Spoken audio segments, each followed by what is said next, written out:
Welcome to Chok Muay Chats episode 49. I am Joe Comerford, content creator, commentator here in Thailand and Muay Thai nerd.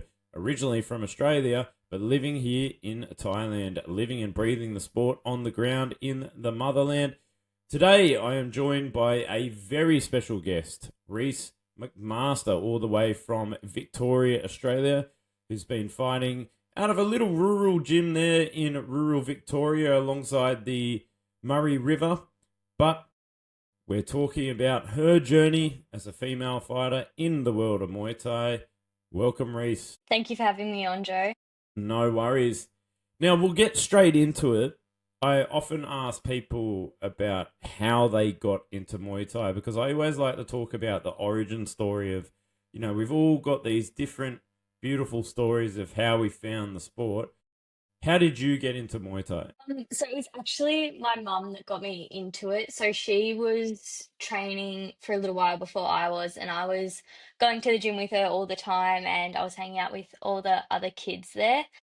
And then I jumped in the kids' classes, and I suppose the rest is history. I only really started taking my training like super seriously about 3 or 4 years ago, when I first decided that I wanted to give fighting a go. But yeah, a long time I've been training. So I imagine you probably started out on the Muay Vic series. For those who don't know and listen to this podcast, Muay Victoria in Australia, especially along the East Coast, have an amateur pathway program where they develop athletes with amateur shows, basically with shin pads, head guards, elbow pads under 3 by 2 minute rules, and these are pathways onto bigger promotions.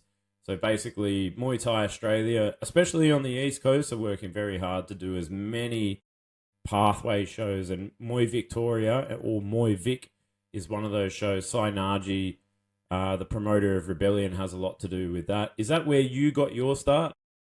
Yeah, so all of my amateur fights, except for one, were all on Muay Thai Victoria. And because I was under 18 when I had them, I was fully geared up with headgear, body armor, elbow pads, shin pads, and all that stuff. It was very hard to move in with the body armor, especially because it stops at your hips, so it does make the flow and the movement a lot harder. Mm. Yeah, so I did start on Muay Vic. I had 6 fights on there over 3 years, so not as many as I would have liked. I was nominated quite a bit for it, but they did really struggle to find matches for me. So I ended up fighting the same two girls twice over. And I also made my professional debut against one of the girls who I fought twice on Muay Vic with, Alicia.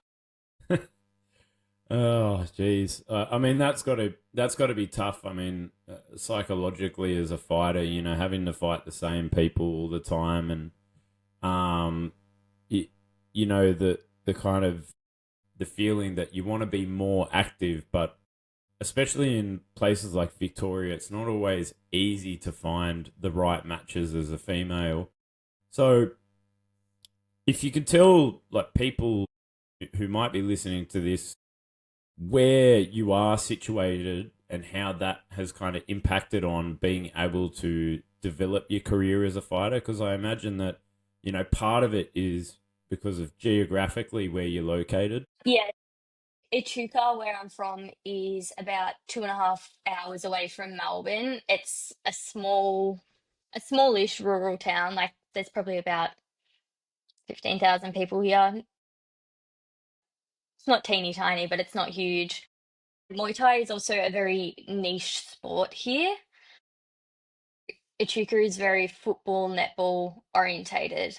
So we've got heaps and heaps of football and netball clubs, and those are the sports that everybody does, bar a few. Um, so it definitely restricts my um, opportunity to train with females and people my own size. I'm very lucky that I have obviously Q, Jack, and Daniel to train with. Like they're phenomenal. Um, and I owe a lot of the fighter that I am to those three. Um, they're amazing. I'm so grateful to them. But at the same time, it is not necessarily restrictive. We're very lucky that Q and Tracy have a good relationship with a lot of the promoters and a lot of the gyms down in Melbourne, as they were originally from Melbourne and then they moved here about 10 years ago. Um, but yeah, I train with the boys. Like I don't see it as a disadvantage. I think it puts me ahead because yes, when I'm training with them, I might be a little bit behind, like strength wise and all that sort of stuff. But then when I come up against girls my own weight and my own size, I've been training with these boys who are like 20 kilos heavier than me. So I think it actually does help me, but at the same time, I'm not used to fighting girls my own size. So Yeah, and I suppose it's one of those things, it's a little bit, sometimes, it can be a little bit of a disadvantage of being out in the country because, often when you're in the city, you've got access to more gyms or more sparring partners, and you've kind of got the ability to move around a little bit and go to more seminars and that sort of thing. So, yeah, I do see that side of it, but also I see the positive in it. It can actually generate more drive for you to succeed, and then you are training with the boys, the bigger boys, and of course, your trainer Q Ekasit, who's a Thai trainer. How long's that? Oh well, as you said, the gym's been around 10 years. What's the style of training at your gym? what do you mean by style of training? Like, I would say, would you consider it a Thai style of training, or would you say there's more modern approaches into it? Because you've been to Thailand, you've seen the Thai style of training. Obviously, in Australia, the training isn't as long. One of the things about Thai style training is that, it's prolonged, often over 3 hours, and you have a lot of breaks. Is it short, sharp? How often are you clinching? How often are you sparring? Are you just running, hitting pads, hit the bag, clinch, spar, and then finish? Or are you doing some drills and technique drills in between? so I would say it's probably a bit more Western from your description. So we have structured 1 hour classes for the adults. But before that, as fighters, especially in camp, we're expected to run and do all of our extra stuff first and then do class. And then it depends on how hard Q pushes us in class. Because obviously the classes will vary from pads to technique to cardio and strength and everything. So depending on that, we might also do pads and clinching after class. Um, so I'd say it's a mix between both Western and Thai style. Um, yeah, we, yeah. That's all right. That's all right because I just like to know about these things that are happening in Australia because we've got so many different styles now, and I would consider Victoria, especially, and maybe New South Wales, as kind of Thailand outside of Thailand due to the amount of Thai trainers that they have access to. So you see a lot of fighters like yourself who come into fights with not a hell of a lot of experience in comparison to Thai fighters, but got this beautiful Thai style. Like when I was fighting, there are guys now who, compared to when I was fighting, who have got much better technique with about 5 fights. And I think a big part of it is the training, but also this development circuit. Yeah, when we were in Thailand and when I fought in Thailand, a lot of the locals were very surprised at me and the one of my other teammates who fought that day as well. They were very surprised at our technique and our IQ in the ring, Mm. especially because at the time I'd only had 4 or 5 fights, and I was going up against this young Thai girl who they said didn't have much experience, but you never really know. For Thais, not much experience. It's probably about like 75. So Yeah, yeah, yeah, exactly. yeah, so they were very surprised, and yeah, they were saying to Q afterwards, like, oh my God, like, yeah. So when you went to Thailand, whereabouts did you go? We went north to Buriram, which is where Q's from. Um, I had the best time. I think if you ask any Muay Thai fighter if they go to Thailand, you just have the best time there. We went north to Buriram for 2 weeks. We made a day trip to Bangkok to watch Daniel fight on the Rajadamnern Knockout Series on one of those shows, and then the next day we fought in one of the village shows. So it was a very long 48 hours. But just the contrast between Australia and Thailand, like how they train and everything, it was just I had the best time. That's awesome to hear, and especially going to Isan up to Buriram. You know that's what I consider like the beating heart of Muay Thai. That's where predominantly like most of the fighters from Thailand come from, because you know it's a rural area, but it's also probably one of the poorer parts of Thailand.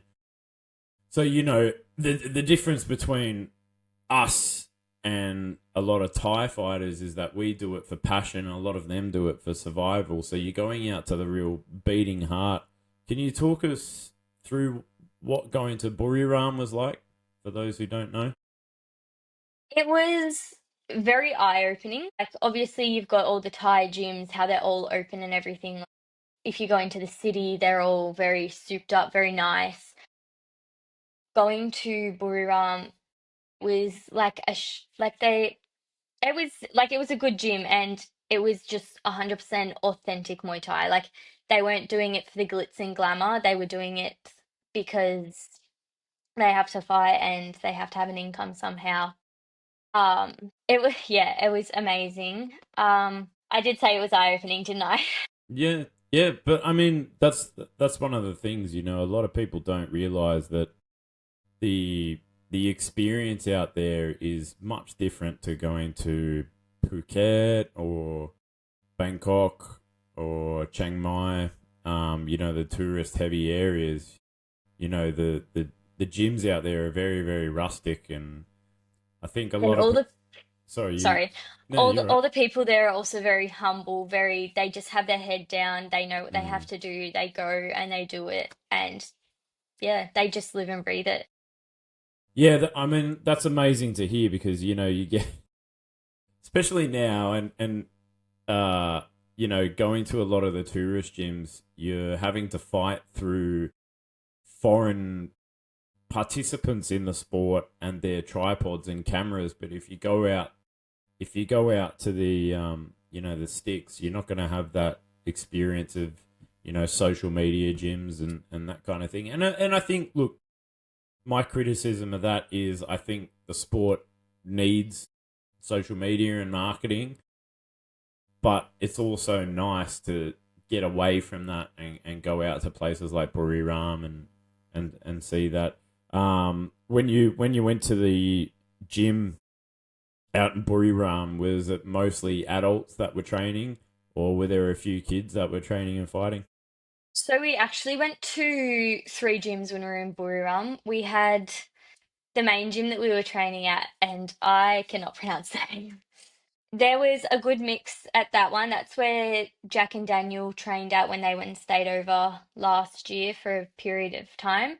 They were amazing. Like they've got a female my size actually who's a one championship fighter, I'm pretty sure.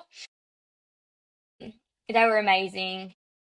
A very good mix between both like adults and kids, and like they had a lot of students and a lot of track fighters there and a lot of trainers as well. But again, like I think there was only the one female fighter there. And then we went to one of Q's niece, I'm pretty sure.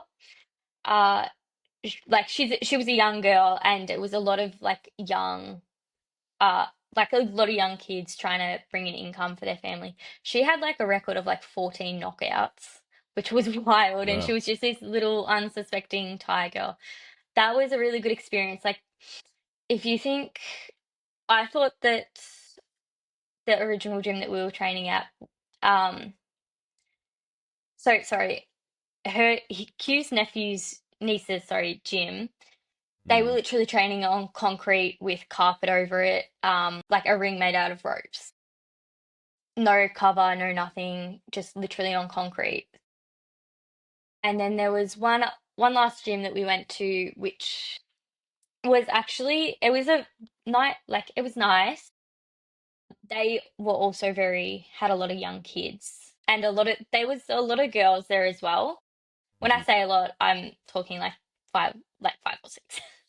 Well, But I yeah, mean, look, in comparison to your situation at the moment, that's a lot of girls, as opposed yep, to being one. yep. I mean that would have been a really good experience. Do you think you'll make the trip back sooner rather than later? Definitely. I'm hoping to go for an extended period of time next year, like between 3 to 6 months, hopefully. Um, and I'll definitely start up north, but at the same time, I've got a lot of, as a, once again, as a young female, I've got a lot of recommendations of gyms that are very, like people know that they're safe and everything as Yep. well. Yep. So because Buriram is one of the poorer areas of Thailand, it would probably be a little bit less safe for me. But once again, it's all about the people that you know and your own risks that you're taking. So I think I'll start out up north and then see where I end up.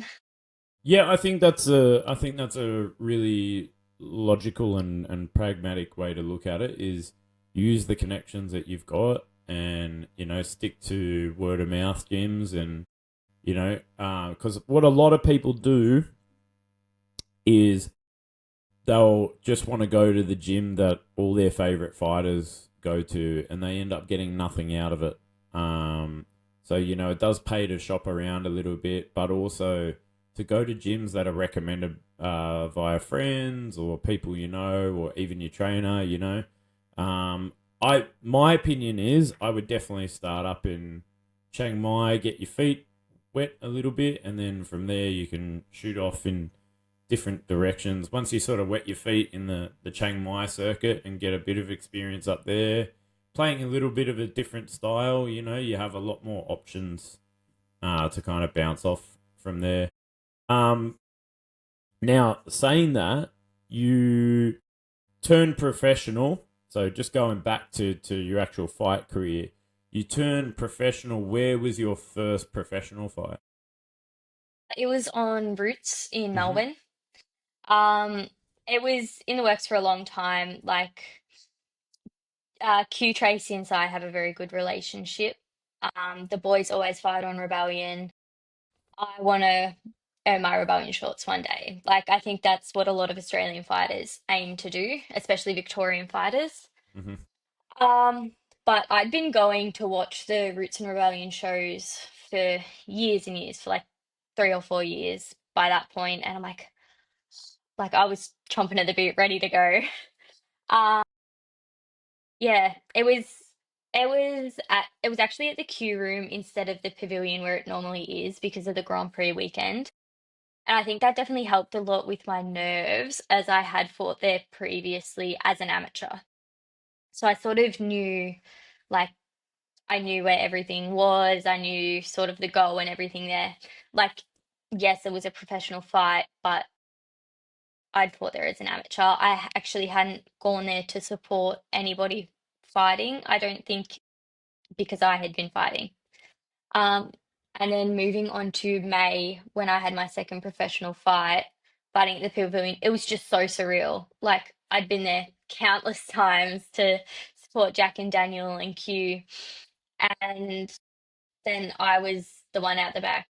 I was the one out the back getting my hands wrapped, getting in the ring. It was just a different feeling. It was so amazing. Was it one of those things where you feel, wow, I can, I've reached the pinnacle here, because I know for at least when I was fighting, I fought a lot on the Sydney circuit, and when I fought on Rebellion, that was all I wanted to do throughout my fight career. All I wanted to do was fight on Rebellion.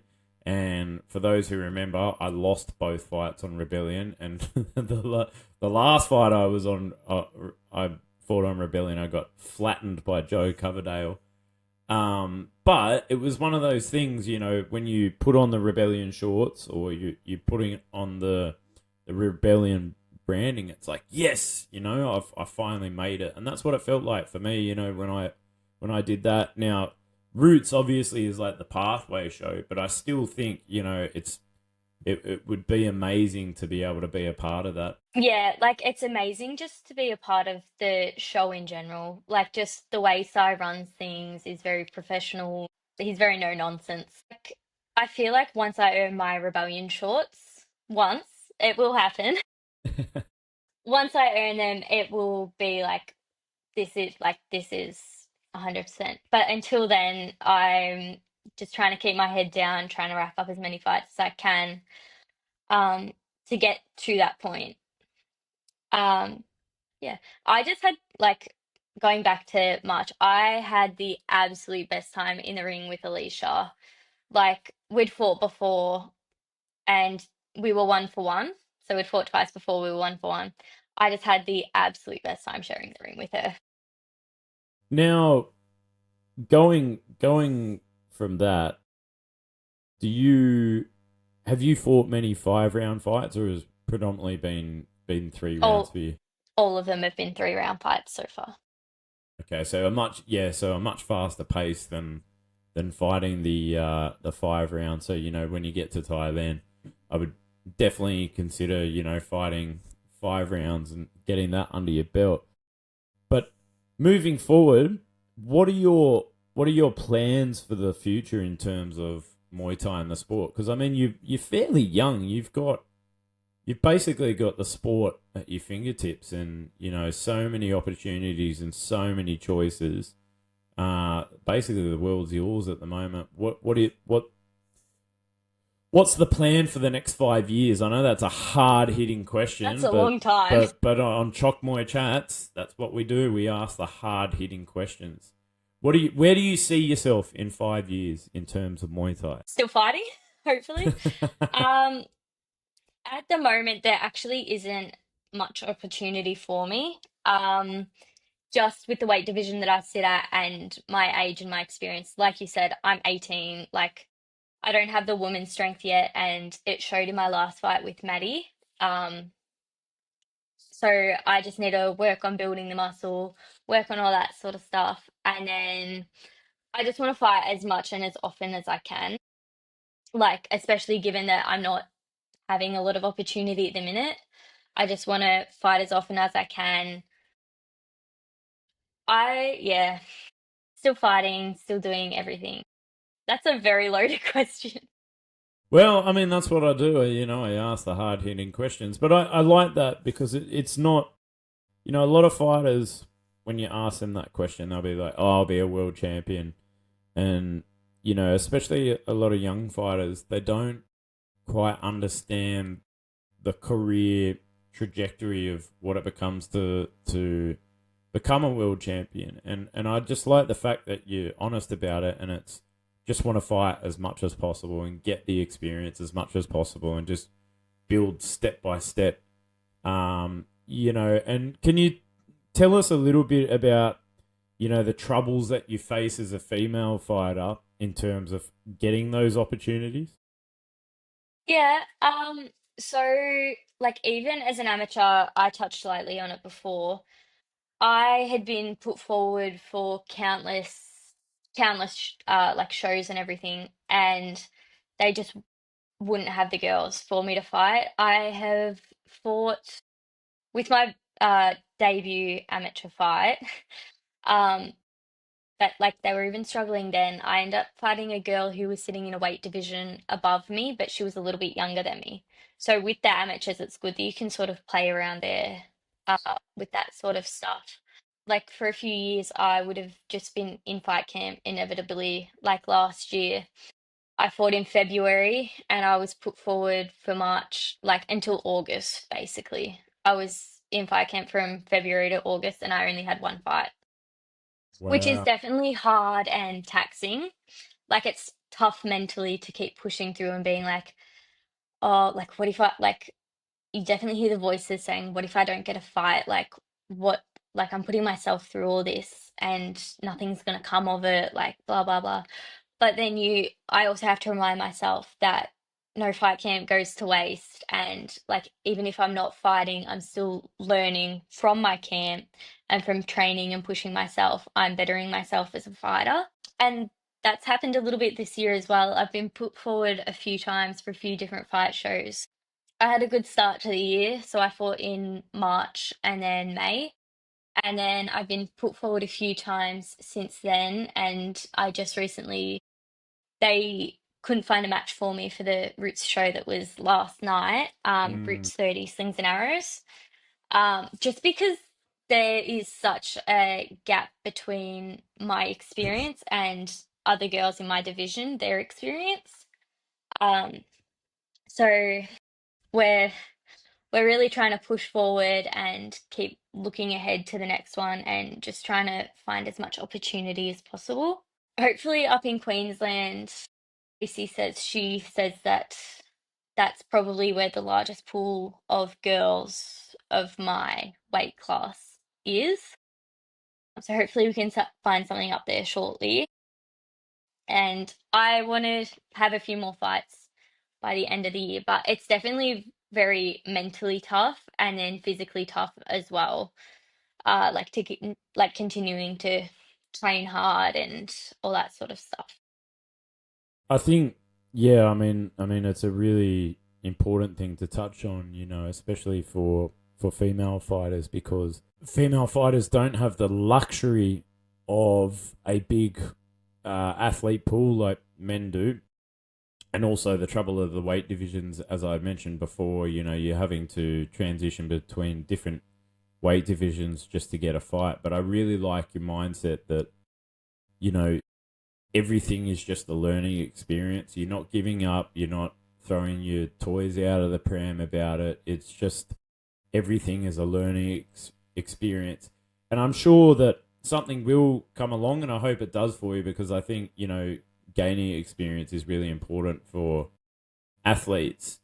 Now, going up to Queensland, I think, is probably not such a bad idea, because, I mean, they've got a fairly big fighter pool up there, a lot of female athletes.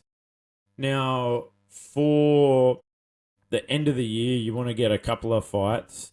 Next year, you're looking to come to Thailand for an extended stay.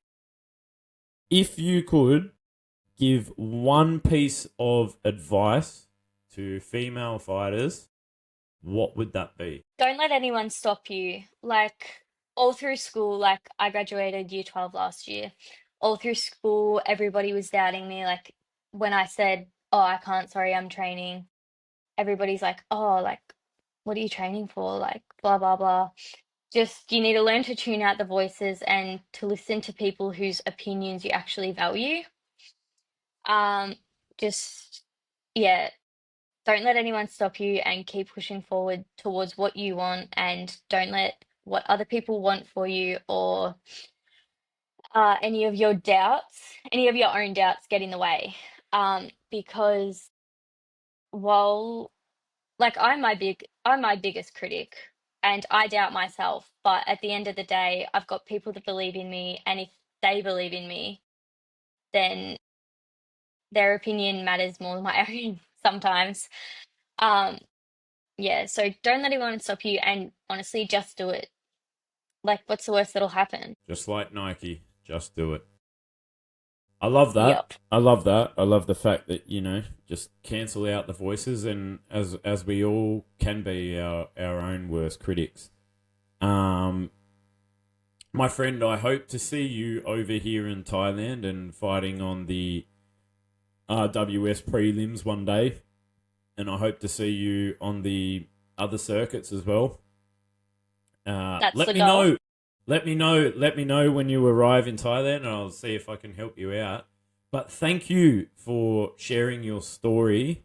I think it's really important that people share their stories and you know the bright side of Muay Thai, and then sometimes the less positive aspects of Muay Thai, because I think this is the way that we grow the sport, is by seeing every different viewpoint, and everybody deserves a voice in this sport. So thank you very much for coming on, and I wish you the best in the future and that you can get a match.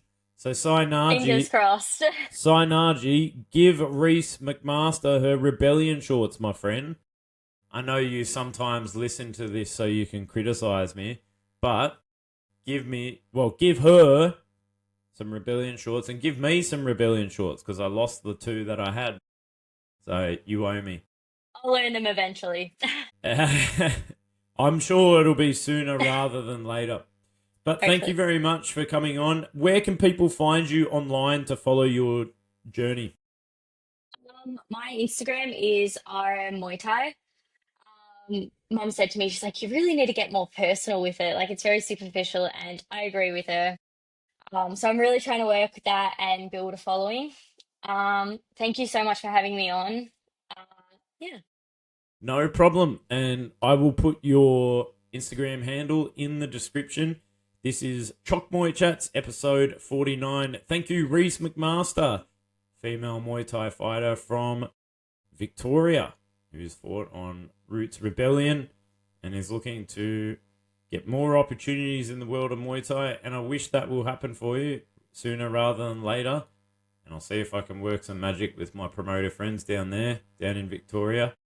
But thank you for coming on. If you like this episode, please like, share, and subscribe. All that jazz. You can follow me on @Joe Comerford Muay Thai on Instagram. Of course, Joe Comerford Muay Thai on